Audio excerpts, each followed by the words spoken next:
정부가 영호남 상생협력 대선 공약으로 채택한 대구 광주 고속화철도 조기 건설을 위해 대구시와 광주시가 공동으로 달빛 내륙철도 건설 추진협의회를 구성했습니다.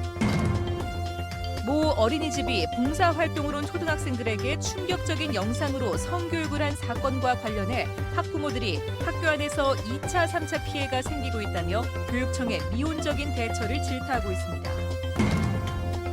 내년도 시간당 최저임금이 역대 최고 인상폭인 16.4% 오른 7,530원으로 결정된 가운데 지역 노동계가 대구시가 최저임금 인상 효과를 무력화하고 있다며 반발하고 있습니다.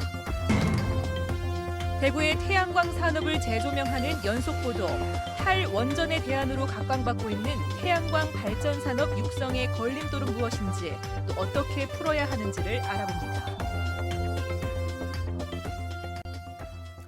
시청자 여러분 안녕하십니까? 대구 경북 소식 전해드립니다. 달구벌 대구와 빛고울 광주의 협력을 달빛 동맹이라고 하죠. 영호남을 대표하는 두 달빛 도시를 잇는 내륙철도 건설이 추진되고 있습니다. 오늘 광주에서 협의회가 출범해 공동 선언문도 채택했는데요. 5조 원대 국책 사업을 현실화하기 위해서 영호남이 함께 큰 첫발을 내디뎠습니다. 도성진 기자가 취재했습니다. 달빛 내륙철도 건설 사업을 추진하는 데 중심이 될 협의회가 공식 출범했습니다. 대구시장과 광주시장, 두 지역 국회의원, 시민대표 등 46명의 추진위원은 공동 선언문을 채택했습니다. 대구와 광주를 잇는 내륙철도는 수도권 중심의 남북 경제축에서 벗어나 동서의 거대한 경제축을 만드는 국토 균형 발전의 실현임을 명시했습니다. 남북 경제권을 획기적으로 발전시키고 국민 대화를 이룰 수 있는 전략적이고 상징적인 의미가 있는 그런 철도라고 생각합니다. 경제적 효율성을 뛰어넘어 국가 통합의 차원에서도 필요하다는데 입을 모았습니다. 빚이 이야기를 하는데 초창기는 빚이 가지고 따지면 될 일이 하나도 없습니다. 그래서 정책적으로, 전략적으로, 역사적으로 이렇게 해야 할 사업이라고 생각을 하고 191km의 고속화철도 건설에 필요한 사업비만 4조 9천억 원. 막대한 예산을 어떻게 따낼지, 관련 입법은 어떻게 관철할지 이제부터가 시작입니다. 국가 4차 철도망 계획에 반영이 되도록 할 것입니다. 저는 이것은 빠른 시간 내에 가능하다고 봅니다. 그 다음은 경제성 분석을 뛰어넘는 국책 과제로 이 사업을 추진할 수 있도록 행정은 물론 정치권, 지역 시민사회든지 경제계까지 함께 이 논리와 당위성에 대해서 저희들이 접근하면은 충분히 이 일들은 현실성 있는. 내년에 착공해 오는 2025년 완공을 목표로 하는 달빛 내륙철도가 건설되면 영호남이 1시간 생활권에 진입하고 대구, 광주, 가야문화권 17개 시군의 대도시권이 형성됩니다. 달빛 내륙철도는 문재인 정부의 영호남 상생 공약이기도 합니다. 영호남의 염원을 담아 채택된 오늘의 공동 선언문은 청와대와 국회 그리고 관계부처인 국토부와 기재부에도 전달될 예정입니다. MBC 뉴스 도성진입니다. 대구의 한 어린이집이 봉사활동 온 초등학생들에게 충격적인 영상으로 성교육을 해 경찰이 수사에 나섰다는 소식 전해드린 적이 있는데요. 이후에도 강제로 영상을 보여준 어린이집 교사가 피해 학생들의 학교를 수시로 드나드는 등 2차 피해가 발생하고 있습니다. 그런데도 교육청의 대처는 미온적입니다. 권윤수 기자입니다. 지난달 말 대구의 한 어린이집 교사가 봉사활동을 온 초등생 18명에게 시신이나 죽은 동물 사진을 띄워놓고 반동성애 교육을 했습니다. 경찰은 어린이집 교사를 상대로 아동학대 혐의로 수사에 나섰고 교육청은 아이들과 함께 있지 않았던 책임을 물어 인솔교사를 징계했습니다. 그러나 피해 학생의 학부모들은 아이들이 여전히 정신적 충격에서 벗어나지 못하고 있고 학교에서 2차, 3차 피해를 당하고 있다고 호소합니다. 영상을 강제로 보여준 어린이집 교사가 장애인 교육도 담당하고 있어서 장애인 초등생을 데려가기 위해 학교를 드나들며 아이들과 마주쳤기 때문입니다. 저희 애들도 그 선생님 보고 저 선생님 그 어린이집 교사인데 그러면서 막 도망갔다는 애들도 있고요. 또 학교 측이 쉬쉬하자 피해 학생들이 친구들로부터 상처를 받거나 교사들조차 사건을 인지하지 못해 학생이나 부모에게 상처가 될 수 있는 말을 하고 있다고 주장했습니다. 어떻게 어떤 방향으로 제대로 치료를 해봅시다. 이렇게 가르쳐 주시는 분이라도 제대로 된 분들이 정말 있어야 된다고 생각해요. 근데 그런 분들이 없어요. 학교든 어디든 없어요. 정서적 학대 그리고 성적 학대라고 보지 않은 것이 가장 큰 문제라고 생각하고요. 그렇다면 가해와 피해가 분명하게 될 것이고 그러면 피해자와 가해자를 격리하는 것이 이루어졌겠죠. 대구시 교육청은 피해 학생들의 정서 치료를 해주고 있고 구청, 경찰 등과 협의회를 여는 등 피해 회복에 나서고 있다고 해명했습니다. 언제든지 원하는 대로 아이들을 지원하겠다고 안내를 다 했어요. 학부모님들한테. 이루어졌습니까? 근데 학부모님 안 시키겠대요. 학부모들은 적극적인 조치를 위해 교육감 면담을 요청하기로 했습니다. MBC 뉴스 권윤수입니다. 대구의 태양광 발전 산업을 재조명하는 연속 기획보도. 오늘은 마지막 순서로 태양광 발전 산업이 성장하기 위해 풀어야 할 숙제를 짚어봤습니다. 신병철 기자입니다. 태양광 발전 단가가 급격히 내려가면서 태양광은 10년 안에 가장 경쟁력 있는 에너지원이 될 것으로 전망되고 있습니다. 더욱이 최근 정부가 탈원전 정책을 선언하면서 태양광 발전 시장이 크게 확대될 것이라는 기대감도 커지고 있습니다. 하지만 태양광 발전 산업이 성장하는 데는 어려운 문제가 산적해 있습니다. 태양광 지별판으로 인한 열섬 현상과 눈부심으로 생기는 주민 불편, 산림 파괴를 초래하는 난개발과 농축산물 피해 등을 우려하는 민원입니다. 현행법에는 태양광 발전소의 입지에 대한 제한 규정이 별도로 없고 사업자가 민원을 해결해야만 허가가 날 수 있습니다. 태양광 발전이 전자파 피해를 유발한다는 식의 잘못된 정보에 바탕을 둔 집단 민원이 태양광 발전 확대에 가장 큰 걸림돌로 꼽히고 있습니다. 주민들 데모하는 목적이 뭐 때문에 데모하느냐 이야기하지 않습니까? 하면은 첫째는 우리가 봐서 상식이 안 통하는 거죠. 자기 집에 마당으로 햇빛을 뺏어간다. 이거 말이 안 되는 이야기지 않습니까? 이 때문에 정부가 태양광 발전의 부작용을 정확히 파악해 태양광 발전소의 입지 조건과 기준을 마련하는 법제화가 시급합니다. 이 부지 확보의 어려운 점을 아마도 정부가 어떤 태양광 부지에 대한 확대 정책으로 입지의 기준이나 원칙을 새로 정립을 해야 된다고 봐지고요. 원자력 발전은 핵 폐기물 처리 문제와 후쿠시마 원전 사고와 같은 엄청난 위험을 감수해야 하고 사회적 비용까지 고려하면 경제성이 없는 것으로 이미 확인됐습니다. 원자력 발전의 대안으로 태양광과 같은 대체 에너지가 기정사실로 받아들여지고 있는 만큼 태양광 발전의 부작용을 최소화하는 묘책을 고민할 때입니다. MBC 뉴스 신병철입니다. 내년도 시간당 최저임금이 역대 최고 인상폭인 16.4%가 오른 7,530원으로 얼마 전 결정됐는데요. 지역 노동계가 대구시가 주도적으로 최저임금 인상 효과를 무력화하고 있다며 강하게 반발하고 있습니다. 어찌된 영문인지 박재형 기자가 취재했습니다. 최저임금 무력화를 중단하라. 역대 최고 수준의 시간당 최저임금 인상이 결정되자마자 지역 노동계가 대구시를 비판하며 대립각을 세우고 있습니다. 대구시가 최근 보도자료에서 고정상여금, 고정수당의 기본급 전환 등을 통한 임금 체계 개선 사례를 한 토론회에서 소개할 계획이라고 밝힌 게 화근이 됐습니다. 지역 노동계는 근로자의 식대를 기본급에 포함시키는 등 고정수당을 기본급으로 전환시키면 최저임금 인상에 따른 임금 총액의 변동이 없다는 점 등이 악용될 수 있다고 반발하고 있습니다. 이는 최저임금 인상에 따른 비용 부담을 줄이기 위한 꼼수라는 겁니다. 지역에 있는 기업주들에게 최저임금 인상을 피할 수 있는 편법을 제시해주고 안내해주는 이런 과정으로 대응이 나와서 이거는 심각한 문제다라고 생각합니다. 전국 17개 광역시도 가운데 대구의 평균 임금 수준이 제주도 다음으로 가장 낮아 최저임금 인상이 더 절실한 상황이라고 지역 노동계는 보고 있습니다. 대구시는 토론회에서 최저임금과 관련한 다양한 의견을 주고받았을 뿐이라고 해명했습니다.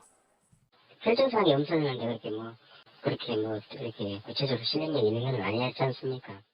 역대 최고의 최저임금 인상으로 저임금 노동자들의 삶이 조금이나마 나아질 거라는 기대가 나오는 반면 최저임금 인상 효과를 막기 위해 다양한 편법이 동원될 수 있다는 우려의 목소리도 커지고 있습니다. MBC 뉴스 박재영입니다. 포항시가 수상 레저타운을 비롯해 각종 관광시설을 형산강에 조성할 계획입니다. 하지만 현재 불거져 있는 수은 오염 문제가 해결되지 않은 상황에서 과연 얼마나 많은 사람이 찾을지 수백억 원의 예산만 낭비하는 것은 아닐지 우려의 목소리가 높습니다. 장미쁨 기자입니다. 포항시가 형산강 프로젝트의 하나로 추진하고 있는 수변 워터파크 조간도입니다.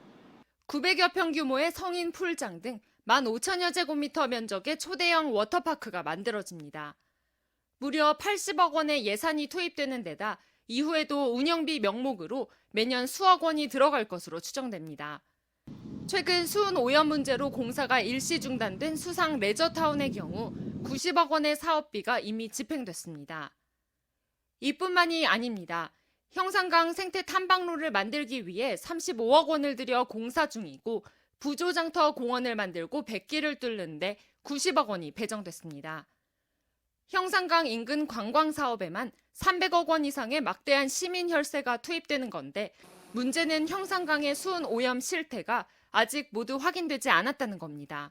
1년 전 수은 오염 실태를 아직 정확하게 원인 규명조차도 아직 발표하지 못하고 있는 상황 속에서 우리 시민들은 상당히 큰 불안감으로 지금 다가오고 있거든요. 이러한 원인 규명을 정확히 해명한 후에 사업 지역은 최근 각종 수산물에서 수은이 검출됐을 만큼 오염이 심각한 곳이지만 기본적인 퇴적물 조사조차 제대로 이루어지지 않았습니다. 레저 활동이 오염을 더 확대시키는 건 아닌지, 또 인체에 치명적인 수은으로 오염된 하천에서의 물놀이가 바람직한지 시민들의 의구심도 커지고 있습니다. 굳이 형산강을 바라보면서 그 오염된 물을 바라보면서 그곳에 가서 돈을 쓰고 싶을까요? 네, 요즘 이슈는 청정, 대자연, 공기 좋은 곳으로 떠나고 이런 거 아닌가요? 수백억 원의 예산을 투입해 수변 관광시설을 만들더라도 개점 휴업 상태로 예산만 날리게 될 수 있다는 우려가 나오고 있습니다. 무용지물인 사업을 하게 되는 거죠. 중금속 오염된 곳에 누가 와서 마음 편히 놀고 사람이 오지 않는다면 그 시설들은 방치될 수밖에 없기 때문에 지역 경계 활성화된다는 말은 그저 장밋빛 전망일 뿐이라고 생각합니다. 포항시는 사업은 계획대로 추진한다는 입장으로 사업 시행 과정에서 환경 대책도 함께 논의하겠다고 밝혔습니다.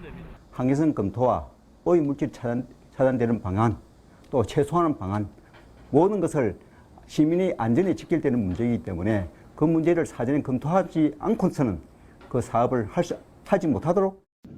수은 오염에 대한 근본적인 대책도 없이 추진되는 관광 개발 사업에 포항 시민의 혈세가 낭비되는 건 아닌지 의문이 제기됩니다. MBC 뉴스 장미쁨입니다.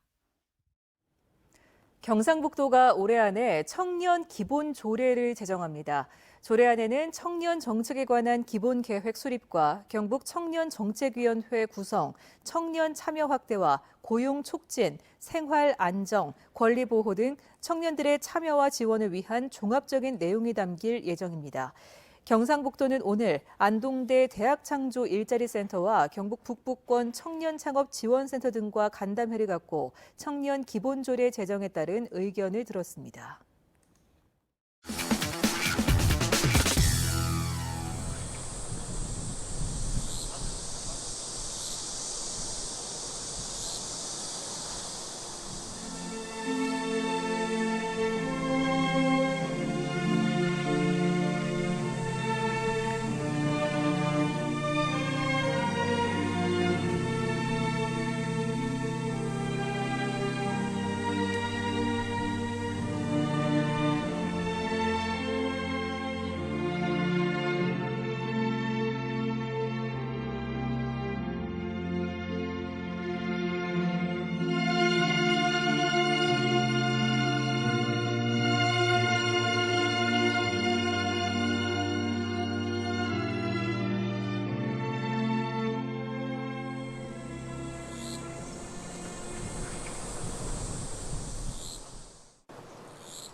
대구지법 형사항소 1부는 동료 시의원 땅 주변에 도로가 나도록 지자체에 압력을 행사한 혐의로 기소된 김창은 전 대구시 의원 항소심에서 징역 2년 6개월을 선고했습니다. 재판부는 개인 이익을 위해 시민 신뢰를 훼손한 점을 종합적으로 고려했다며 피고인과 검사 항소를 모두 기각하고 1심과 같은 판결을 냈습니다. 국방부가 내일 성주와 김천 등 4개 지점에서 사드레이더 전자파를 측정하려던 계획을 취소했습니다. 국방부는 내일 진행할 예정이던 사드레이더 전자파 측정 계획을 다음 주로 연기하고 주민들과 소통의 시간을 갖겠다고 밝혔습니다. 사드 배치철의 성주 김천 투쟁위원회는 오늘 오전 기자회견을 열고 국방부가 사드레이더 전자파 측정 계획을 지난 화요일 일방적으로 통보했다며 측정 거부와 취소를 요구했습니다. 한국여성경제인협회 대구경북지회는 오늘 오후 호텔 인터불고에서 지역 여성경제인 300여 명과 권영진 대구시장 등 단체장과 지역 유관기관 관계자들이 모인 가운데 일자리 창출을 통한 지역경제 활성화 선포식을 가졌습니다. 참석자들은 4차 산업혁명이 요구되는 현 시점에 여성 기업인의 역할이 어느 때보다 중요하다며 미래 지역인재 양성에 더욱 힘쓸 것을 다짐했습니다. 공공운수 교육 공무직 노조 대구지부 돌봄 전담사 분과는 오늘 대구시 교육청에서 기자회견을 열고 과중한 업무로 인해 지친 돌봄 전담사들의 처우를 개선해달라고 촉구했습니다. 이들은 다른 광역시도처럼 한 개 교실당 1명의 돌봄 전담사를 배치하고 8시간 근무 시간 등을 반드시 보장해 아이들을 안전하게 돌볼 수 있는 환경을 만들고 돌봄 업무의 효율성을 높여야 한다고 시교육청에 요청했습니다. 대구FC가 여름 이적 시장에서 선수들을 여럿 영입하며 전력 보강에 박차를 가하고 있습니다.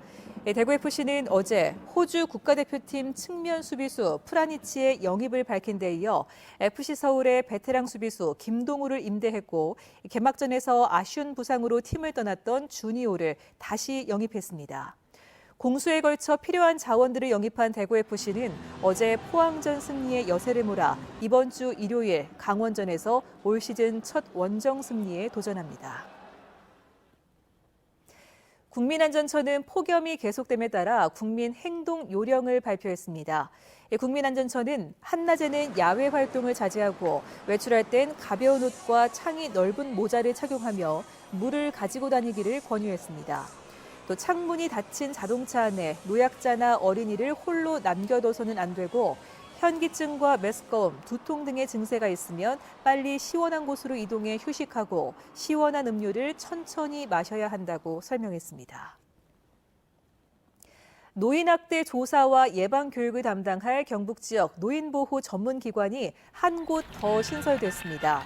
김천시 아포읍에 신설된 경북 서남부 노인보호 전문기관은 앞으로 김천과 구미, 경산, 칠곡 등 7개 시군에서 노인학대 사례 접수와 현장 조사, 노인학대 예방교육과 홍보 등의 업무를 담당하게 됩니다.